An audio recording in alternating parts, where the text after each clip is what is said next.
वैशेषिक दर्शन की कक्षा में प्रथम अध्याय प्रथम आहनिक सूत्र 5 तक हम पढ़ चुके हैं। यहाँ तक हम में से यदि कोई भी भाई बहन पूछना चाहते हैं कोई बात, तो कृपया हस्तोत्थापन द्वारा सूचित करें।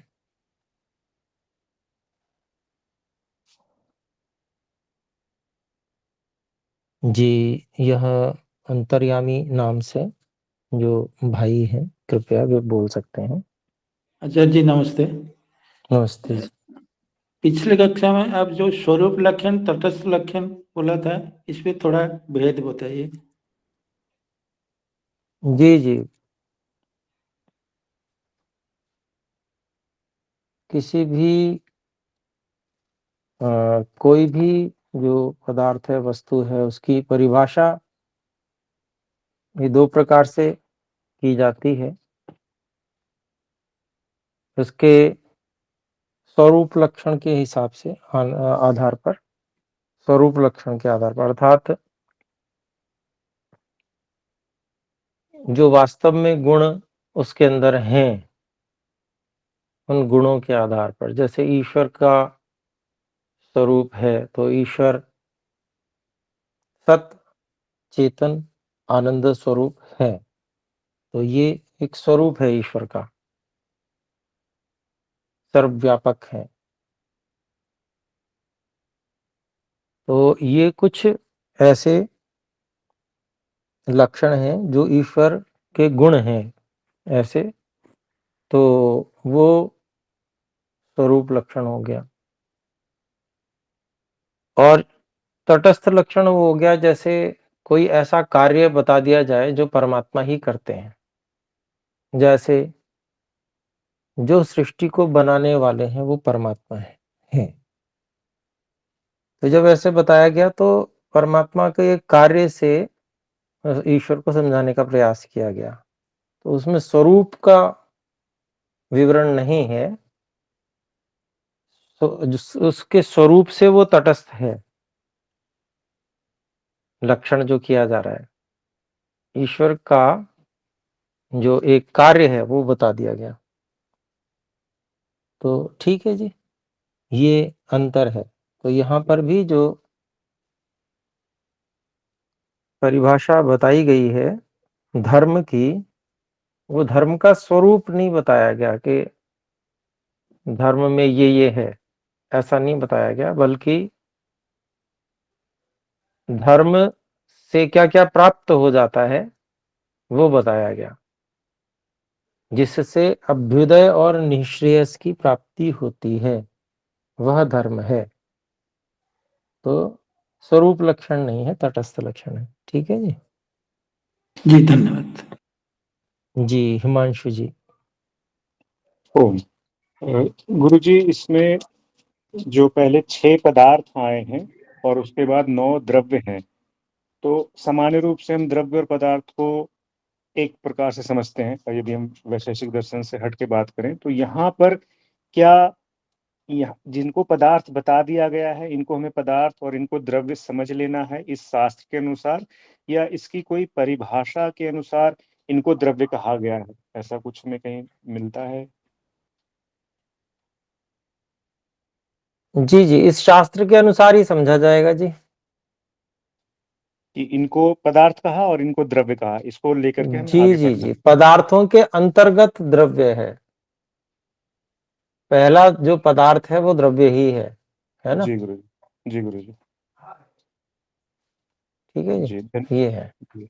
एक और प्रश्न था गुरु जी, थोड़ा सा जी। वो मतलब ऐसे ही है, जैसे इसमें आया चतुर्थ सूत्र में कि ये जो पदार्थों के साधर्म व वैधर्म के द्वारा धर्म विशेष से समाधि से उत्पन्न तत्व ज्ञान, तो इसमें शंका ये आ रही थी कि जब ऋषि मुनि जो ऐसे कणाद ऋषि हैं उनको समाधि से जो ज्ञान हुआ, या अन्य ऋषियों को जो समाधि से ज्ञान होता है, और जब वो शास्त्र में इस बातों को बता देते हैं, तो फिर हमें भी समाधि तक पहुंचने की क्या आवश्यकता है, या जो समाधि में प्राप्त ऋषियों का ज्ञान है उस पे भी हम आगे बढ़ सकते हैं? हमें फिर उस चीज को समाधि में जाके हमें भी क्यों उसको साक्षात्कार करना है? जी, देखिए, समाधि प्राप्त करके ऋषियों ने जो कुछ भी बताया है वह शब्द हैं, और शब्दों की बहुत बड़ी सीमा होती है, बहुत उससे सीमित ज्ञान प्राप्त हो सकता है। तो ऋषियों ने तो मार्ग तो बताया है और उसके कुछ उदाहरण भी प्रस्तुत किए हैं, जिससे समझ में आए कि हाँ, ये मार्ग अच्छा है और इस मार्ग से हमें प्राप्त करना चाहिए। परंतु आवश्यकता तो बहुत अधिक है, क्योंकि केवल अगर ये आपको और हमको बता दिया जाए कि भाई ऐसा एक देश है जो मान लीजिए अमेरिका है, तो अमेरिका तो केवल शब्द से जान लिया, लेकिन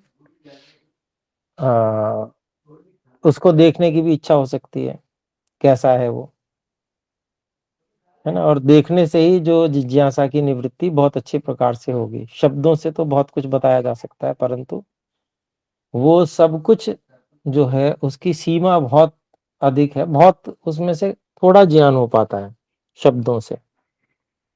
तो इसीलिए उसका साक्षात्कार करके, उसका स्वयं अनुभव करके, और फिर जो अन्वेषण और जो अनुसंधान है वो आगे बढ़ाया जाता है। ऋषियों ने तो ये बता दिया कि भाई ये मार्ग है, इससे ये हम आपको बता रहे हैं, जो हमने समझा उसमें से उन्होंने कुछ बातें यहाँ पर लिख दी। सभी बातें ना भी लिखी हों या सभी बताई नहीं जा सकती, कल्पना करें, तो वो उन्होंने बहुत सारी अच्छी ऐसी बातें बता दी जिनसे हमें उत्साह हो कि इसको हमें जानना चाहिए। ठीक है जी। तो ये तो जी बहुत आवश्यक है कि हम स्वयं समाधिस्थ होकर और उसको जानें, और जानकर फिर आगे अनुसंधान करें। अब जैसे अब वैशेषिक दर्शन मात्र पढ़ लेने से सारा विज्ञान थोड़ी प्रकट हो जाएगा। बहुत सा विज्ञान इससे पता चलेगा, आधारभूत चीजें, तत्व पता चल जाएंगे।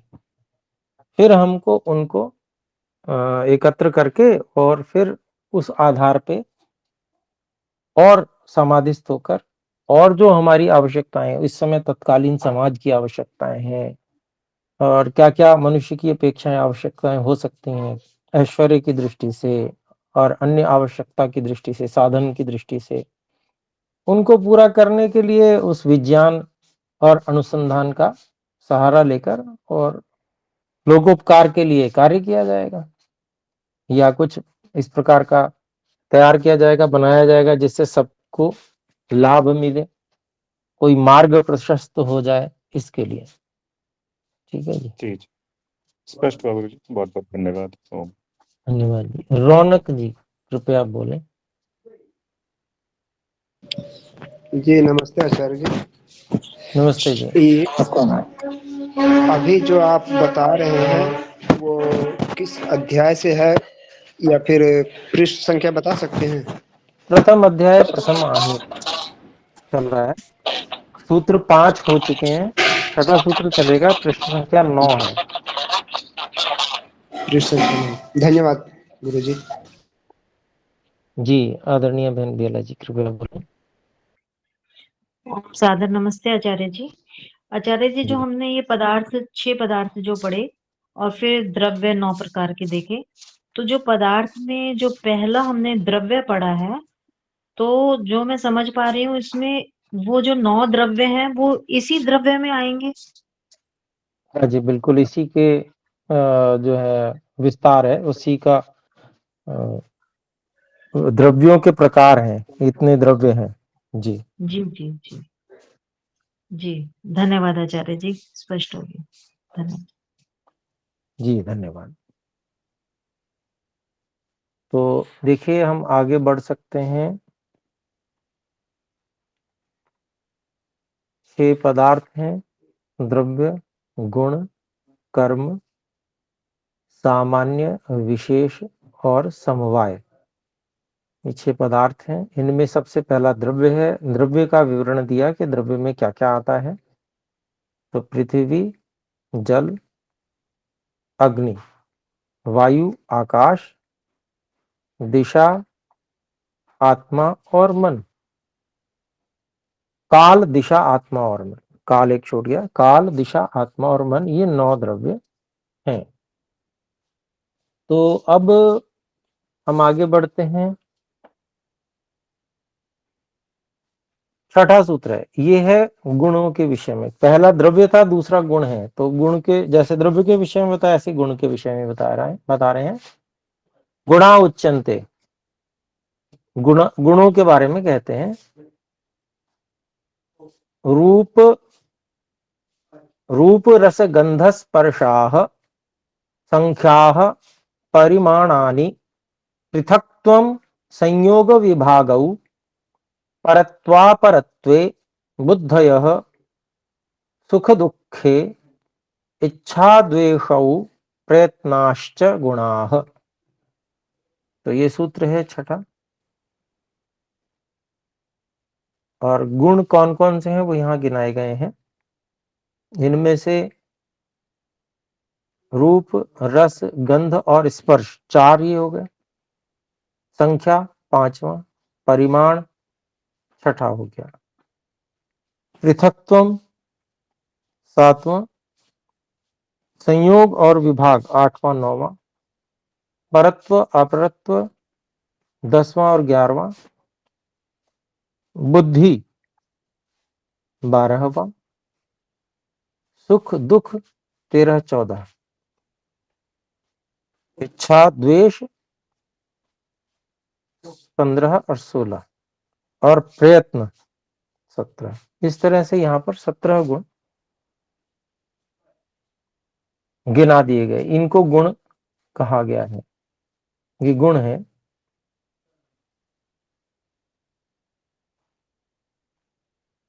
तो इसी को भाष्य में भी बताया गया है।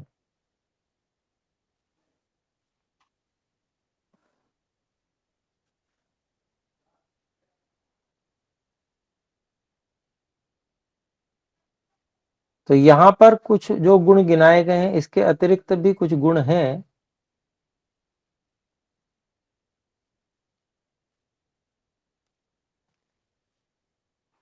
जिनको हम अलग से जान सकते हैं। उनको जैसे उसमें गुरुत्व, द्रवत्व, स्नेह, संस्कार, धर्म, अधर्म, ये भी हैं। तो इनको भी हम सम्मिलित कर सकते हैं। तो 24 गुण कुल मिला के बन जाएंगे।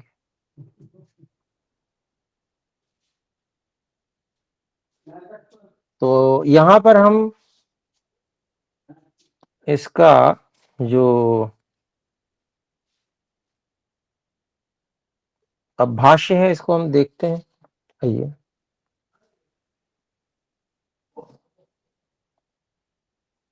भाषार्थ है, रूप रस गंध स्पर्शाः। जी हिमांशु जी कुछ कहना चाहते हैं? जी गुरुजी, यहाँ पे लिखा हुआ 24 है और गिनती करने से 25 आ रहे हैं, ये रूप रस गंध इत्यादि को।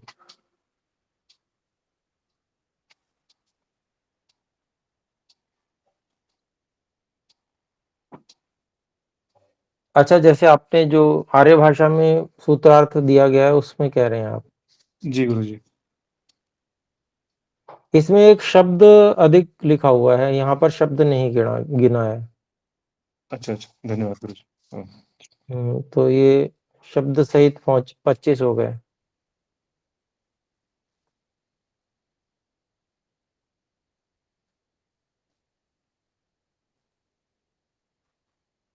या शब्द सहित ही 24 हैं, हो सकता है गिनती एक बार फिर से करके देख लीजिएगा। ठीक है,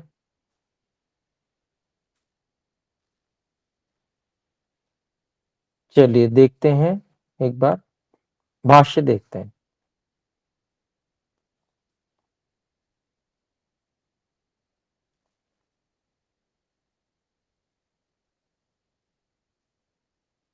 तो रूप रस गंध स्पर्शाः, यहाँ पर इसको खोलते हैं। इंद्रियैः द्रव्याणां प्रत्यक्षत्वे रूप गुणस्य प्राधान्यम। इंद्रियों के द्वारा द्रव्यों के प्रत्यक्ष करने में रूप गुण की प्रधानता रहती है। प्रत्यक्ष शब्दे साक्षात अक्ष शब्दस्य नेत्रेन्द्रिय वाचित्वात्। प्रत्यक्ष प्रति अक्ष, प्रत्यक्ष शब्द में साक्षात अक्ष शब्दस्य, अक्ष शब्द के नेत्रेंद्रिय वाचित्वात्, नेत्रेंद्रिय का वाची होने के कारण से। तो क्योंकि प्रत्यक्ष में अक्ष शब्द है और वो नेत्रेंद्रिय का वाची है, और इसलिए जो है ऐसा यहाँ भाष्यकार कह रहे हैं कि इस कारण से रूप गुण जो है वो बड़ा प्रधान रहता है। सामान्य रूप से हम लोग देखते भी हैं, किसी चीज को प्रत्यक्ष करते हैं तो रूप में रूप गुण की प्रधानता रहती भी है। फिर आगे कहते हैं नेत्रेंद्रिय ग्राह्यो रूप गुण तस्मात् प्रथमम रूप गुण उपात्तः। तो नेत्रेंद्रिय से ग्रहण करने योग्य रूप गुण है, इसलिए सबसे पहले महर्षि कणाद जी ने रूप गुण ग्रहण किया है। रसस्य च गंधापेक्षा मुख्यत्व, और रस की गंध की अपेक्षा से मुख्यता रहती है। तस्माद् रस गुण ततः पूर्वम गृहीतम, क्योंकि रस की गंध की अपेक्षा से मुख्यता रहती है, इसलिए रस गुण जो है उससे पूर्व लिया गया है। तो ये जो बात है ये एक ठीक है, एक कथन का प्रकार है, उसको जैसा कहा गया है उसको कुछ न कुछ न्याय देने के लिए जो भाष्यकार स्वामी जी हैं उन्होंने इस प्रकार से लिख दिया है। बाकी कथन का प्रकार है, किसी को भी पहले लिखा जा सकता था।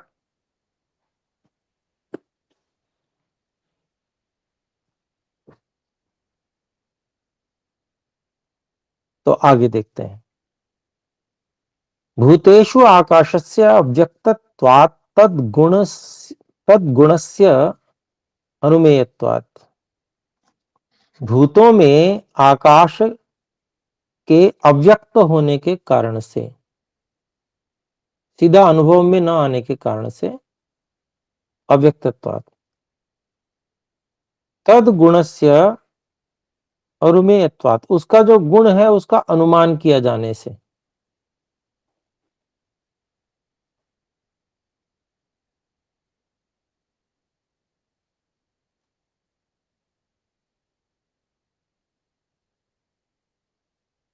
तो आकाश का जो गुण है निष्क्रमण प्रवेशन,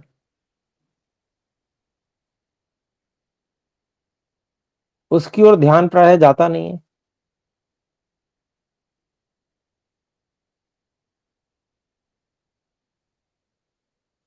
वस्तु को प्रवेश देना और निकलने के लिए जाने देना, ये आकाश का गुण बताया गया था, बताया गया है, आगे आएगा। तो आकाश क्योंकि एक तो सीधा अनुभव में आता नहीं, अव्यक्त है, और उसका जो गुण है उसका भी अनुमान किया जाता है।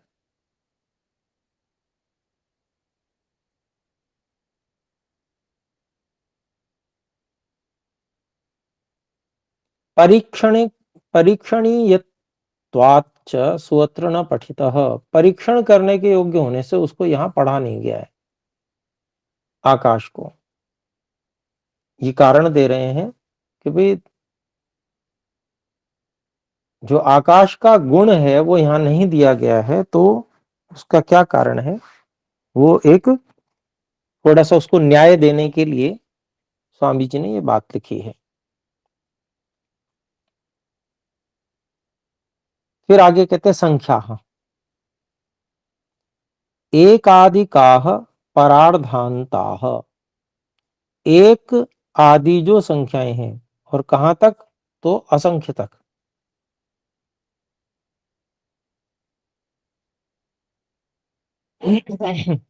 फिर है परिमाणानि।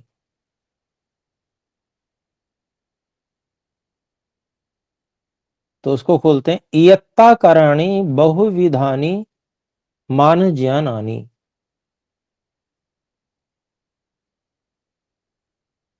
इयत्ता कराणी अर्थात इतनेपन का ज्ञान कराने वाला।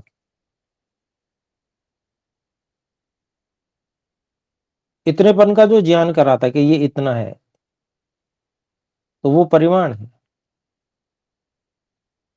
ऐसा इतनेपन का ज्ञान कराने वाले बहुविधानी बहुत प्रकार के मान ज्ञानानि, अनेक प्रकार के जो माप हैं, मान है, उनका ज्ञान। तो ये परिमाण हो गया।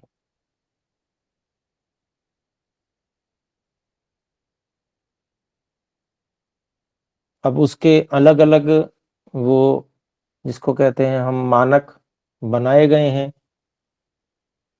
तो जैसे किलोग्राम बनाया गया है, तो किसी के भार को बताने के लिए इतना भार है कि 25 किलोग्राम भार है या 20 किलोग्राम भार है। तो इसको ये मान ज्ञान से कहा गया है।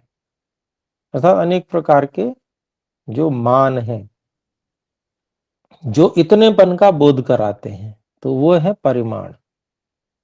बहुत प्रकार के हैं वो, कोई लीटर में है, कोई किलोग्राम में है, कोई अन्य अनेक प्रकार से। फिर है पृथक्त्वम संयोग विभागौ।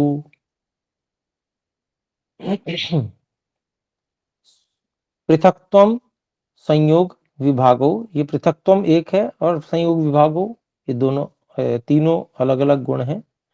आगे इसमें खोलते हैं इसको, स्वतः पृथक भावः पृथक्त्वम, अपने आप ही अन्यों से अलग सत्ता वाला होना, यह है पृथक्त्व। फिर है संयोग, संयोगः संगति ही। संयोग किसे कहते हैं, तो संगति ही,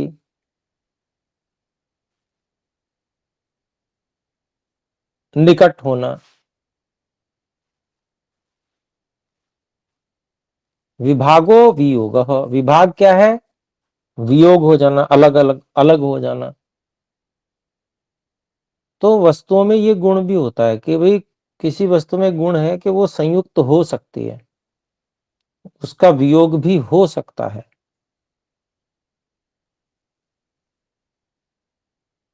तो ये उनमें गुण है।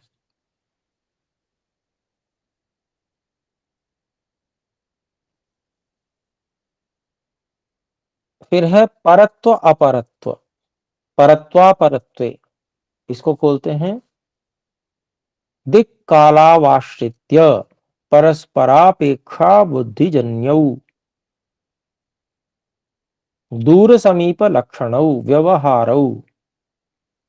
तो परत्व और अपरत्व के विषय में कहते हैं कि दिशा और दिक् कालौ आश्रित्य, दिशा और काल इन दोनों का आश्रय लेकर परस्पर अपेक्षा बुद्धिजन्यौ, दिशा और काल इन दोनों का आश्रय लेकर जो आपस में अपेक्षा ज्ञान से उत्पन्न होते हैं, वो दोनों परत्व और अपरत्व।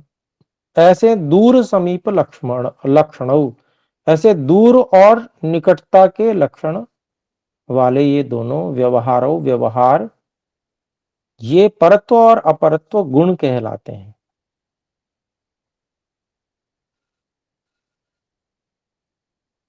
अर्थात परत्व और अपरत्व गुण कैसे है, तो किसी वस्तु का वह गुण ऐसे कहलाएगा कि उसमें दूर होने और समीप आने जैसा व्यवहार किया जा सकता है, इसलिए उसमें यह गुण है, परत्व और अपरत्व।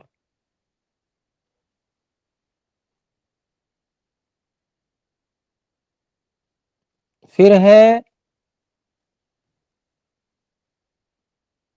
बुद्धयः अनेक विधानि ज्ञानानि प्रात्यक्षिकानुमानिक शाब्दादीनि। तो अनेक प्रकार के जो ज्ञान है ना, बुद्धि ज्ञान को कहते हैं। बुद्धि बुद्धिरुपलब्धिर ज्ञानमित्यनर्थांतरम, ऐसा न्याय दर्शन के वात्स्यायन भाष्य में भी बताया गया है कि बुद्धि, उपलब्धि और ज्ञान, इनमें कोई अर्थ का भेद नहीं है, एक ही अर्थ है इनका। तो यहाँ पर बुद्धि का अर्थ ज्ञान किया गया। अनेक विधानी ज्ञानानि, अनेक प्रकार के जो ज्ञान है, कौन कौन से प्रकार के हो सकते हैं? तो वो प्रात्यक्षिक हो सकते हैं। प्रात्यक्षिक आनुमानिक शाब्दादीनि। तो प्रात्यक्षिक मतलब प्रत्यक्ष से होने वाला, आनुमानिक अर्थात अनुमान से होने वाला, और शाब्द अर्थात शब्द से होने वाला ज्ञान। ये अनेक प्रकार के ज्ञान हो गए। आदि और भी हैं, क्योंकि प्रमाण जितने हैं उन सब प्रमाणों से ज्ञान होता है। अब यहाँ 3 की चर्चा की है, वैसे 8 प्रमाण होते हैं, तो 8 प्रकार से ज्ञान हो सकता है। आगे कहते हैं सुख दुखे। तो ये भी गुण है, सुख दुखों, इसको दोनों को बताया। हर्ष खेदौ, हर्ष अर्थात आह्लाद, प्रसन्नता, और खेद अर्थात प्रतिकूलता का अनुभव होना, दुख का अनुभव होना।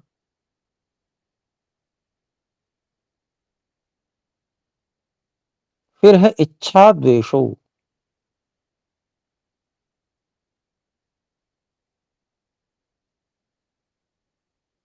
तो यहाँ जो जैसे ज्ञान है, ऐसे ही सुख दुख है, ऐसे ही हर्ष खेद, हर्ष खेदो, नहीं, ये तो सुख दुख ही हो गए। हाँ, इच्छा द्वेषो, अभिलाषा अभिद्रोहो।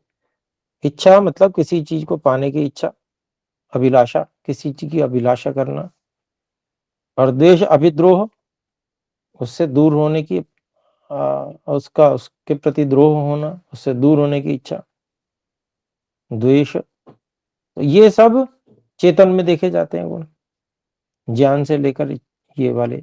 और प्रयत्न च गुणाः, और प्रयत्न भी चेतन में देखा जाता है। तो प्रयत्न को खोल रहे हैं, वाग इंद्रिय शरीर व्यवहारा नाम कारणम। तो वाणी, इंद्रिय, शरीर, इन सबके व्यवहार का जो कारण है वो है प्रयत्न गुण। यहाँ पर जो आपको भाष्य में दिया होगा वो केवल इतना दिया होगा ना, वाग इंद्रिय शरीर व्यवहाराः, इसको प्रयत्न कहा गया है। लेकिन इसमें थोड़ा सा हम बढ़ा सकते हैं कि ये व्यवहार प्रयत्न नहीं है, बल्कि इनका जो कारण है चेतन का गुण, वह है।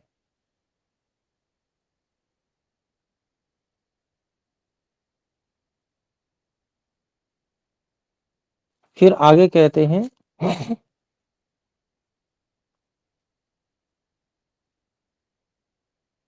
चकारो लोक प्रसिद्ध गुणानाम समुच्चयार्थः।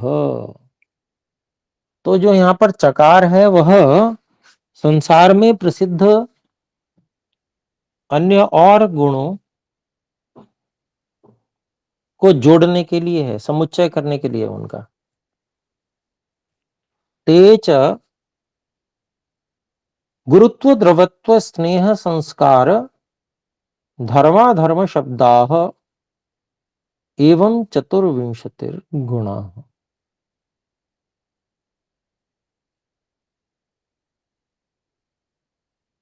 तो गुरुत्व और गिना दिया, गुरुत्व भारीपन, द्रवत्व बहनापन जिसमें है, स्नेह चिकनापन है, संस्कार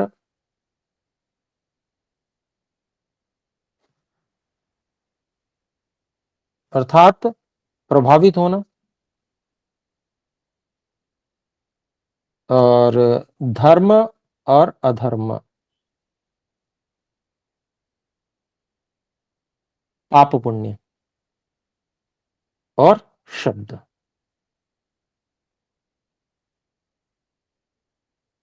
तो इनको और गिन लिया। तो शब्द को मिला के ये 24 हो गए। 17 हमने गिने थे जो सूत्र में बताए गए हैं, और इसमें हो गए जो और जोड़े गए वो है गुरुत्व 18वां, द्रवत्व 19वां, स्नेह 20वां, संस्कार 21वां, धर्म 22वां, अधर्म 23वां और शब्द 24वां। तो ये सब 24 हो गए।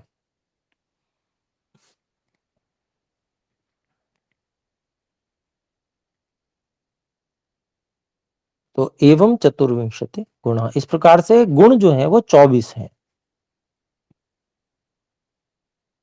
फिर आगे कहते हैं रूप रस गंध स्पर्श परत्वापरत्व गुरुत्व द्रवत्व स्नेह वेगा मूर्तानाम गुणाः। इनमें से कुछ गुण जो है जो मूर्त और परमाणुजन्य जो वस्तुएं हैं उनके गुण हैं। कौन कौन से? तो रूप रस गंध स्पर्श परत्व अपरत्व गुरुत्व द्रवत्व स्नेह और वेग।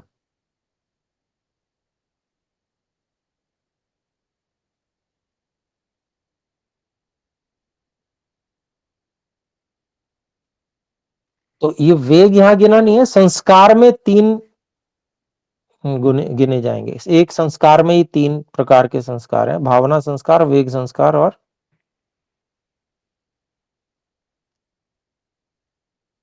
स्थिति स्थापक संस्कार। 3 प्रकार के संस्कार गिने जाते हैं। तो उसमें वेग को यहां पर ले लिया गया है। ये मूर्त पदार्थों के गुण है। फिर कहते हैं बुद्धि सुख दुख इच्छा द्वेष प्रयत्न धर्माधर्म भावना शब्दा अमूर्ता नाम गुण। तो बुद्धि सुख दुख इच्छा द्वेष प्रयत्न धर्म अधर्म और भावना और शब्द, इतने जो गुण हैं वो अमूर्तों के गुण लिए गए। इसमें जो भावना है वो भी संस्कार से लिया गया, क्योंकि संस्कार को 3 प्रकार का लेकर चल रहे हैं। एक तो भावना संस्कार, एक वेग संस्कार और तीसरा स्थिति स्थापक संस्कार। तो उसमें से भावना को यहां ले लिया है। ये अमूर्तों के गुण हैं। और फिर आगे कहते हैं संख्या परिमाण पृथक्त्व संयोग विभागा उभयेषाम गुणाः। संख्या परिमाण पृथक्त्व संयोग और विभाग ये दोनों के गुण हैं, जो मूर्त और अमूर्त, परमाणुजन्य और परमाणुओं से रहित, ऐसा कह सकते हैं।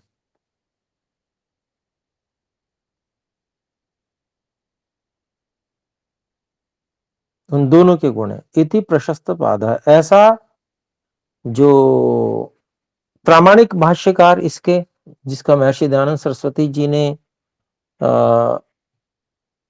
पढ़ने के लिए, भाष्य पढ़ने के लिए कहा है, प्रशस्त पाद जो उनका जैसा भी मिलता है, उपलब्ध होता है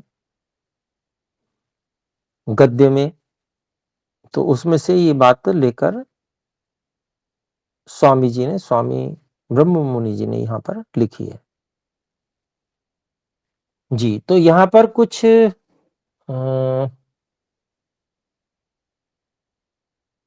हाँ, शंका के लिए हाथ खड़ा है आदरणीय बहन डॉक्टर संध्या जी, कृपया बोल सकते हैं। नमस्ते आचार्य जी। आचार्य जी, नमस्ते। जिन 24 गुणों की चर्चा यहाँ संस्कृत भाष्य में की है, हिंदी भाष्य में एक दूर शब्द अलग से बताया गया जो 25वां गिना जा रहा है। शब्द की बात पहले कही गई है हिंदी में और संस्कृत में बाद में आया, वो तो सम्मिलित कर लिया जाएगा। तो दूर से क्या समझा जाएगा? जी, मैं भी देखता हूँ, 1 मिनट आप।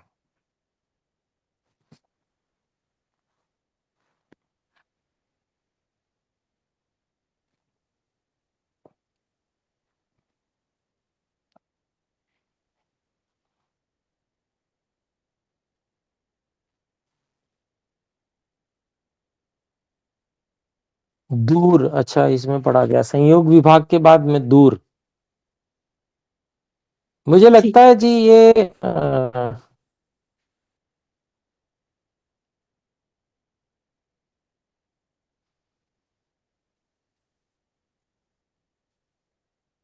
अधिक पढ़ा गया है, मुझे लग रहा है ऐसा।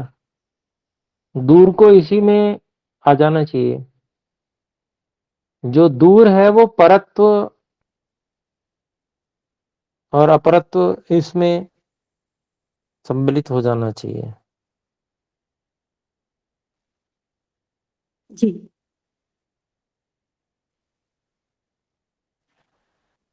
कि वो चीज दूर है तो परे है, कहते हैं ना, जैसे वो परे है।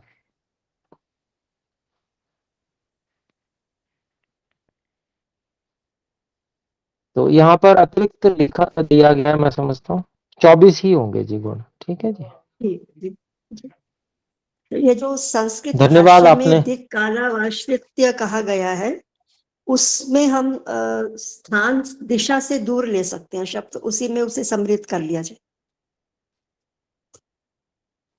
जी जी जी, बिल्कुल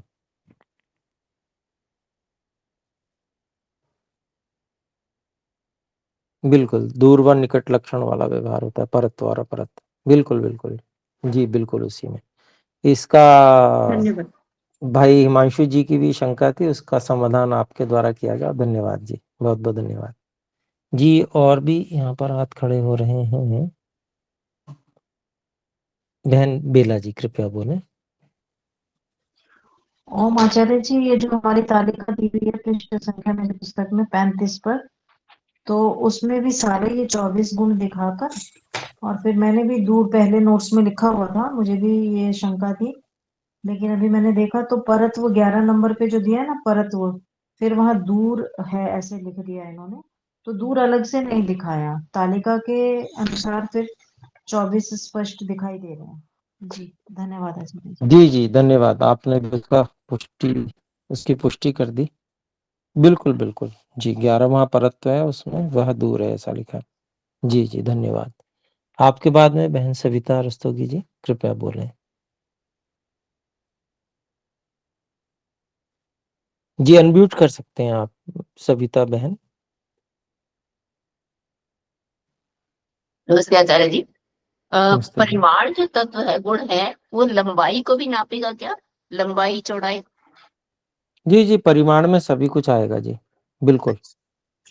जी जी, मीटर, जैसे मैंने उदाहरण दिया था, किलोग्राम, लीटर, मीटर, सभी जितने भी मानक इसमें हैं मापन के, वो सब इसके अंतर्गत आएंगे जी, बिल्कुल। ठीक है, धन्यवाद।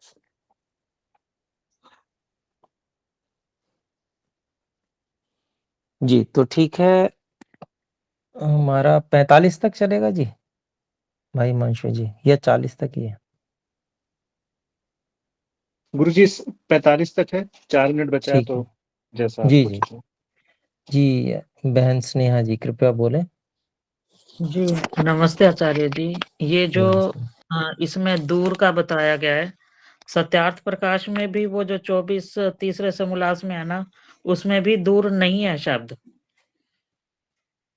हाँ जी जी, बिल्कुल बिल्कुल ठीक जी बात है जी, बिल्कुल उचित है जी। वो इसीलिए परत्व के अंतर्गत ही ले लिया जाएगा जी इसका, बिल्कुल। तो आप सभी ने खूब अच्छे से इस पे कार्य किया है, आपका बहुत धन्यवाद। सभी जगह देखकर आपने और जो ठीक बात है उसको समझ लिया। तो आइए अपने लोग देखते हैं, 7वें सूत्र की ओर चलते हैं। तो हमने जो क्रम था द्रव्यों का, पदार्थों का, उसमें द्रव्य, फिर गुण, और तीसरे नंबर पर कर्म आता है। तो कर्माणि खलु अपि प्रदर्श्यन्ते, कर्मों को भी यहाँ पर दिखाया जाता है 7वें सूत्र में। उत्क्षेपणमवक्षेपणमाकुञ्चनं प्रसारणं गमनमिति कर्माणि। तो ये कर्म गिना दिए गए हैं।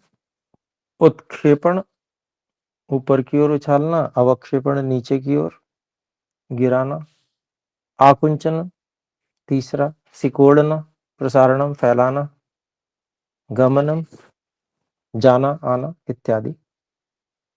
तो ये कर्म 5 प्रकार के। अब जितने भी अन्य जो भी हम सोच सकते हैं उन सबको इसी में समावेश कर लेंगे, ये 5 विभाग में कर्मों के।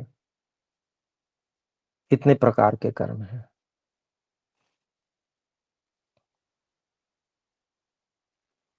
तो भाष्य देखते हैं। उत्क्षेपणम को कहते हैं क्रियाया ऊर्ध्वम प्रवृत्ति ही, क्रिया की ऊर्ध्व ऊपर की ओर प्रवृत्ति। यथा मुशलोत्थापनम, जैसे मूसल का ऊपर उठाना। अवक्षेपणम क्रियाया अधः प्रवृत्ति, क्रिया की नीचे की ओर प्रवृत्ति। यथा मुशलादिकस्य अधः पतनम, जैसे मूसल आदि का गिराना नीचे की ओर। आकुंचनम समन्तात् वेष्टनम, अर्थात सब ओर से लपेटना, सिकोड़ना। उसी को कहा समूहनम, इकट्ठा करना। सम्मूर्छनम, वो भी इकट्ठा करना। पिंडी भवनम, उसको पिंड बना देना इकट्ठा करके। पिंडी भवनम, पिंड हो जाना। तो ये आकुंचन हो गया। फिर प्रसारणम को खोल रहे हैं। पिंडस्य राशेर्वा विकीर्णी भवनम, पिंड का या किसी राशि किसी ढेर का बिखर जाना। विकीर्णी भवनम वा विकीर्णी भवनम, विकीर्णी कर्णम वा, अपने आप बिखर जाना या किसी के द्वारा बिखेर देना। गमनम गति कर्म, जाना गति का कर्म, गमन गति। नाना गतयो अनुक्ताः सर्वाः क्रियाः खलु गमन नामना विज्ञेयाः। बहुत सी गतियां हैं जो नहीं कही गई हैं, अनेक प्रकार की गतियां हैं। कोई टेढ़ी मेढ़ी है, कोई अनेक प्रकार की। सभी क्रिया जो है वो गमन नाम से जाननी चाहिए। बाकी जितनी भी बची हुई हैं उनको गमन में ले लेंगे। यथा नर्तन स्पंदन परिभ्रमण धावन विवेचनाद्याः, जैसे नाचना, कंपन, स्पंदन जिसे कहते हैं, परिभ्रमण घूमना, एक ही जगह पे घूमे चले जा रहे हैं या वैसे घूम रहे हैं। प्रदक्षिणा करना के साथ उसे भी सोच सकते हैं हम। धावन दौड़ लगाना, ठीक है। ऐसे विरेचन, जो विरेचन जो उसको कहते हैं, पेट साफ होता है जो, दस्त, कई बार जाना पड़ता है उसको विरेचन कहते हैं। आद्या, ये सब कर्म कर्माणि कर्म नामानि संति, ये कर्म नाम से हैं। तो ये कर्म भी गिना दिए। इसमें सभी प्रकार के कर्म, कोई रह भी गया हो तो उसे भी हम समझ लेंगे। तो आज इतना ही रखते हैं जी। और इस विषय में सभी आपने वैसे तो पहले से भी पढ़ा, चिंतन किया होगा, किया भी हुआ है सबने। आपके प्रश्नों से पता चल रहा था। और भी इन विषयों को और एक बार पढ़ेंगे, इस पर चिंतन करेंगे, मनन करेंगे। कोई शंका होगी तो फिर से पूछेंगे अगली कक्षा में आरंभ में। तो आइए अभी हम विराम करते हैं, सब मिलकर एक बार ओम का उच्चारण करें।